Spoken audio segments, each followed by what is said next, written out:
اعوذ باللہ من الشیطان الرجیم بسم اللہ الرحمن الرحیم وقد مکروا مکرہم وعند اللہ مکرہم وَإِن كَانَ مَكْرُهُمْ لِتَزُولَ مِنْهُ الْجِبَالُ، اور بلا شبہ انہوں نے تدبیر کی اور اللہ تعالیٰ کے پاس اپنی تدبیر ہے اور ان کی تدبیر ہرگز ایسی نہ تھی کہ پہاڑ اس سے ٹل جائیں۔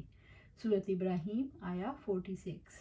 وَقَدْ مَكَرُوا، اور بلا شبہ انہوں نے تدبیر کی، یعنی قریش نے رسول اللہ صلی اللہ علیہ وآلہ وسلم کے خلاف چال چلی جب دارالندوہ میں انہوں نے اس پر آپ صلی اللہ علیہ وسلم پر مشورہ کیا کہ انہیں قتل کر دیا جائے، جلا وطن کیا جائے یا قیدی کیا جائے، اور وہ کر نہ پائے۔ انبیاء علیہ السلام کو جھٹلانے والوں نے چالیں چلی۔ مکرہم اپنی تدبیر ہے، یعنی انہوں نے ایسی چالیں چلنے کا ارادہ کیا جو وہ چل سکتے تھے۔ وَعِندَ اللَّهِ مَكْرُهُمْ، اور اللہ تعالیٰ کے پاس اپنی تدبیر ہے، یعنی اللہ تعالیٰ ان کے ارادوں کو جانتے تھے اور ان کے بدلے کو بھی، یعنی اللہ تعالیٰ اپنے علم اور اپنی قدرت کے ذریعے سے ان کا احاطہ کیے ہوئے ہے، اور ان کی چالیں لوٹ کر انہی کے خلاف گئیں، اور بری چال نہیں گھیرتی مگر اپنے چلنے والوں کو۔ وَإِن كَانَ مَكْرُهُمْ لَتَزُولَ مِنْهُ الْجِبَالُ، اور ان کی تدبیر ہرگز ایسی نہ تھی کہ اس سے پہاڑ ٹل جائیں، یعنی انبیاء اور رسل اور وحی کو چھٹانے والوں کی چالیں اور سازشیں اتنی بڑی ہیں کہ ان کے سبب سے بڑے بڑے پہاڑ بھی اپنی جگہ سے ٹل جائیں، یعنی وہ مکر اور جو کرتے ہیں بڑے بڑے مکر، انہوں نے بڑی چالیں چلی، ان کی سازشیں اتنی بڑی تھی کہ ان کا اندازہ نہیں کیا جا سکتا، مگر اللہ تعالیٰ نے ان کی سازشیں انہی پر الٹ دی۔ اس آیت کریمہ کی وعید میں ہر وہ شخص شامل ہے جو باطل کی نصرت اور حق کے ابتذال کے لیے انبیاء اور رسل کے خلاف سازشیں کرتا ہے۔ مقصد یہ ہے کہ ان کی چالیں ان کے کسی کام نہ آئیں اور نہ اللہ تعالیٰ کو کوئی نقصان پہنچا سکے، بلکہ انہوں نے خود اپنا ہی نقصان کیا۔ ایک بار ابو جہل نے کہا، برادران قریش، آپ دیکھتے ہیں کہ محمد صلی اللہ علیہ وآلہ وسلم ہمارے دین کی عیب چینی، ہمارے آباء و اجداد کی بدگوئی، ہماری عقلوں کی تخفیف اور ہمارے معبودوں کی تجدید سے باز نہیں آتا، اس لیے میں اللہ تعالیٰ سے عہد کر رہا ہوں کہ ایک بہت بھاری اور بمشکل اٹھنے والا پتھر لے کر بیٹھوں گا، اور جو وہ سجدہ کرے گا تو اس پتھر سے اس کا سر کچل دوں گا، نعوذ باللہ۔ اب اس کے بعد تم لوگ مجھے بے یار و مدد کر چھوڑ دو، چاہے میری حفاظت کرو، اور بنو عبد و مناف بھی، اس کے بعد جو چاہے کریں۔ لوگوں نے کہا، نہیں واللہ، ہم تمہیں کبھی کسی معاملے میں بے یار و مددگار نہیں چھوڑ سکتے، تم جو کرنا چاہتے ہو کر گزرو۔ صبح ہوئی تو ابو جہل ویسا ہی ایک پتھر لے کر آپ صلی اللہ علیہ وسلم کے انتظار میں بیٹھ گیا۔ رسول اللہ صلی اللہ علیہ وسلم حسب دستور تشریف لائے اور کھڑے ہو کر نماز پڑھنے لگے۔ قریش بھی اپنی اپنی مجلسوں میں آ چکے تھے اور ابو جہل کی کارروائی دیکھنے کے منتظر تھے۔ جب رسول اللہ صلی اللہ علیہ وآلہ وسلم سجدے میں تشریف لے گئے تو ابو جہل نے پتھر اٹھایا، پھر آپ کی جانب بڑھا، لیکن جب قریب پہنچا تو شکست خوردہ حالت میں واپس بھاگا۔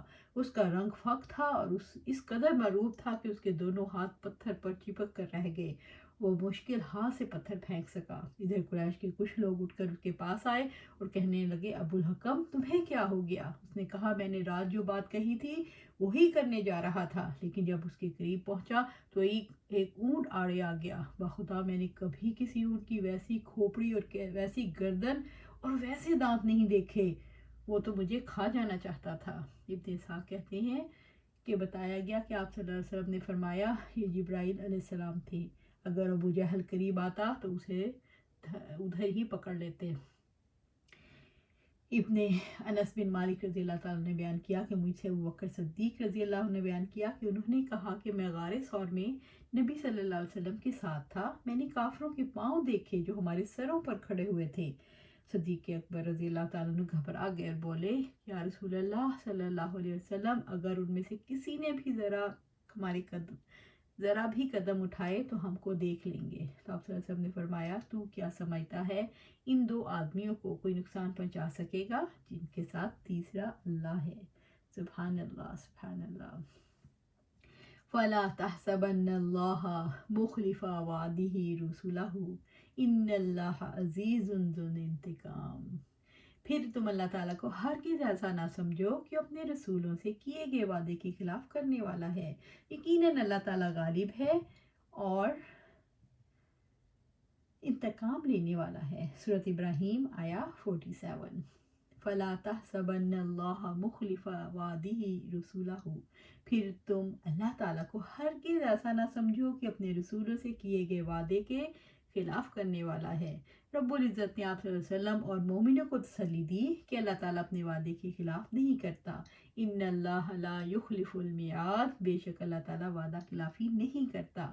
سورۃ آل عمران آیا 9۔ ان اللہ لا یخلف المیعاد، بلا شبہ اللہ تعالیٰ اپنے وعدے کی خلاف ورزی نہیں کرتا۔